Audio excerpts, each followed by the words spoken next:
Manchester United defender Harry Maguire has posted on social media for the first time since Ruben Amorim provided an update on his future at the club. The former Leicester City man was due to be out of contract in the summer, but it has now been confirmed that United are planning on triggering a one-year extension option in his current deal. "Harry Maguire, we are going to trigger our option," Amorim said in his press conference ahead of Liverpool. "I spoke with him this morning and I told him that he has to improve his game on the pitch.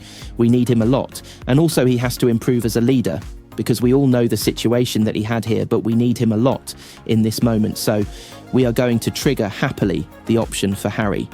The extension will see Maguire's contract at Old Trafford run until 2026. It will extend his time at the club to 7 years after completing an £85 million move in 2019.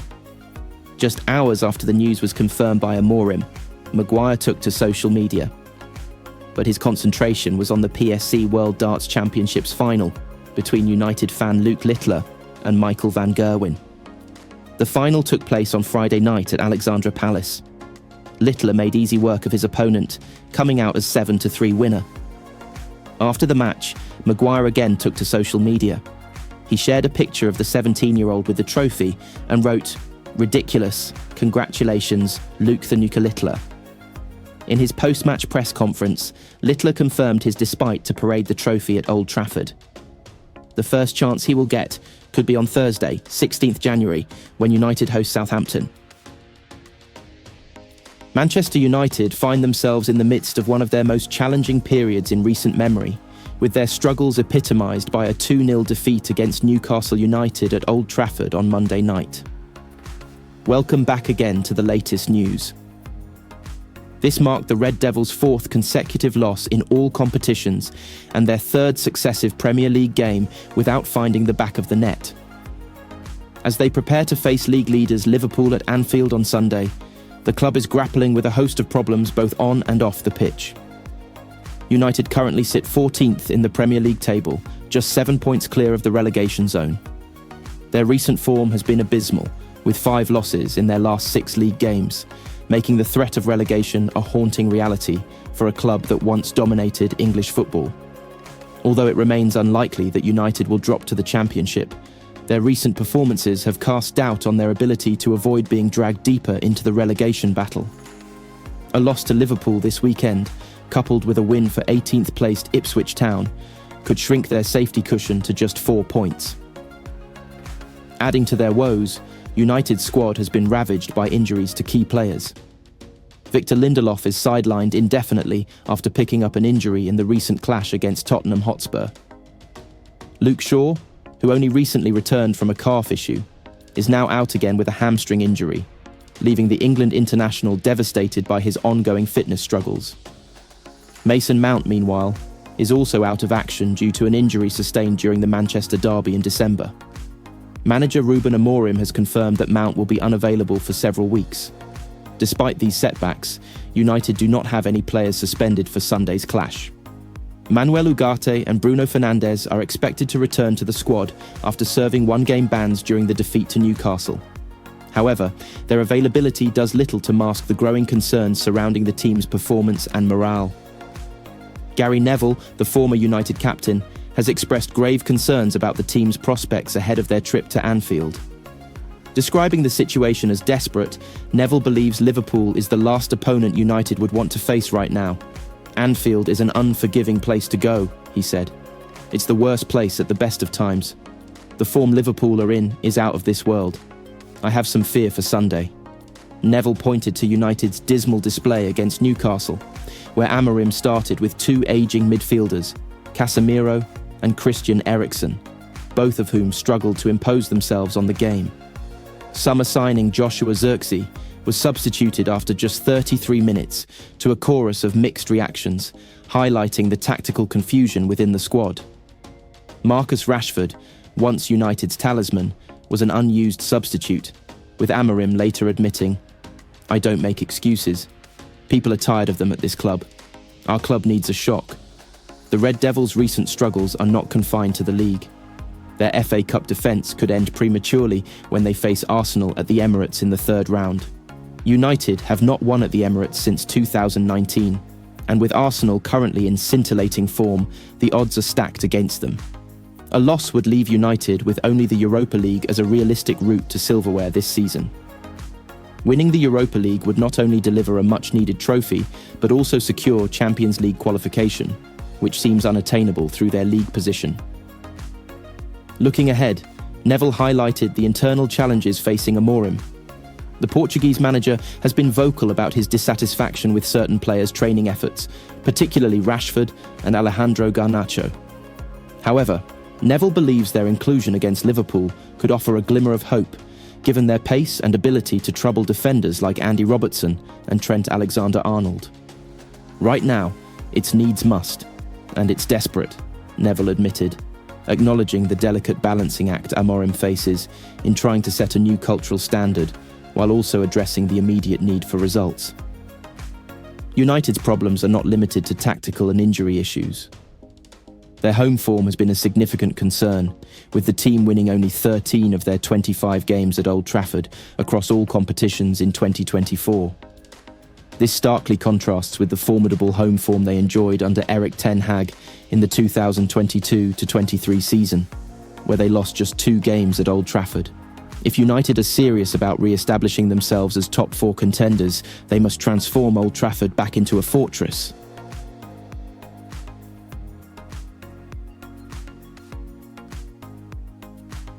In a significant blow to Manchester United, star forward Marcus Rashford is set to miss the highly anticipated Premier League clash against Liverpool.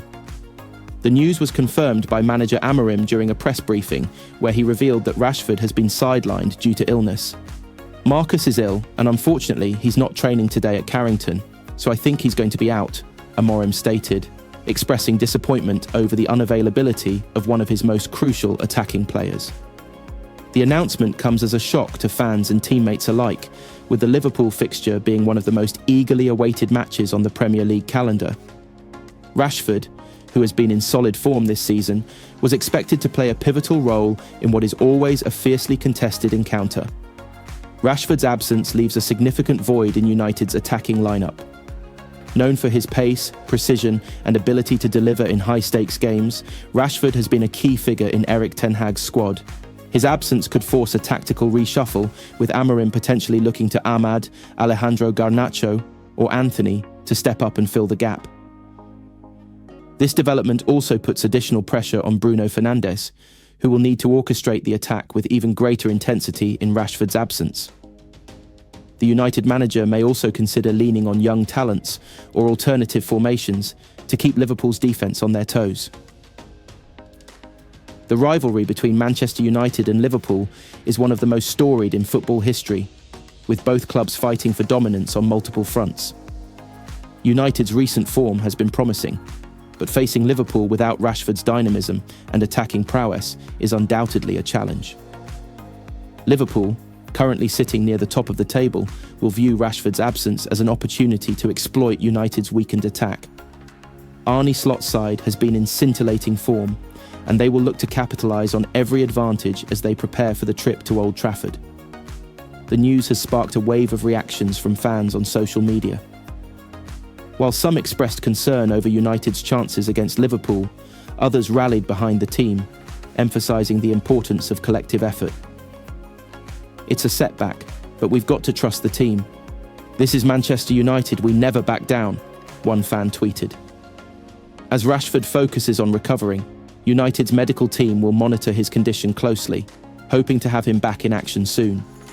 With several crucial fixtures on the horizon, including domestic and European commitments, his return will be vital for United's ambitions this season. Marcus Rashford's absence against Liverpool is undoubtedly a setback for Manchester United, but the team must rise to the occasion and prove their resilience. The stage is set for a thrilling contest, and despite the challenges, the Red Devils will aim to deliver a performance worthy of their historic rivalry with Liverpool. If Ruben Amorim had been granted his wish, he would still be in Lisbon now, eyeing up a 2-week January break and trying to guide Sporting to a 3rd title under his watch, a perfect parting gift before his summer move to Manchester United. At Old Trafford, Ruud van Nistelrooy would still be enjoying the buzz of being caretaker manager. The bounce he elicited from United, along with a system the players were comfortable in, might have nudged the club towards the top half of the table. Instead, Van Nistelrooy has a mighty relegation battle on his hands at Leicester City, and one of the clubs he is trying to catch his former one, who have gone from a bad season to one where relegation is being mentioned as a possibility. Amorim's mid-season arrival and his drastic change has made things worse before they get better. But then the 39-year-old head coach saw all this coming. When United approached him about replacing Erik Ten Hag in November, he wanted to wait until the end of the season. He felt he had a job to finish at Sporting, but he also knows that significant change is more straightforward to push through with a summer transfer window and a full pre-season stretching out ahead of you. Speaking after United had made their move, but while he was still Sporting CP boss, Amorim said, "I had 3 days to decide one option that radically changes my life. The only request I made was for it, the transfer, to be at the end of the season, and they United told me that it wasn't possible, that it was now or never. I knew if I rejected it, that in 6 months I wouldn't have it.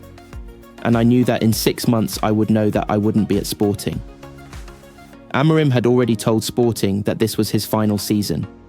It was shaping up to be a glorious one, but United's move stopped it in its tracks.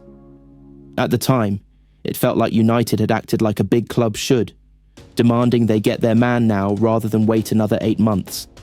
In hindsight, should they have listened to Amorim? Spending most of the season with a caretaker might feel like a waste of time, but Van Nistelrooy was delivering results and was a safe pair of hands. He didn't rip up the 4-2-3-1 system of Ten Hag. Instead, he tweaked it, he made changes to the team, and he delivered an improvement. Amorim's change has been much more drastic, and these players clearly don't fit his demands. 5 defeats in 6 Premier League games leave United precariously placed, and any outside chance of European qualification through the league has vanished. Amorim is learning nothing now that he couldn't have picked up in the summer if he had started at Old Trafford then. As for Sporting, Amorim's good work has started to be undone. They are now top only on goal difference, and 4 of the first 5 games after his departure ended in defeats. It was so bad that Amorim's replacement, João Pereira, has already been sacked, dismissed on Boxing Day after just 8 games in charge. A new year is a time for new starts, but it might have suited both United and Sporting, not to mention Amorim, Van Nistelrooy and Pereira, to have stuck with the status quo until the end of the season. It looked like United were doing the right thing in pushing for Amorim to come immediately, but the evidence of the past few weeks suggests otherwise.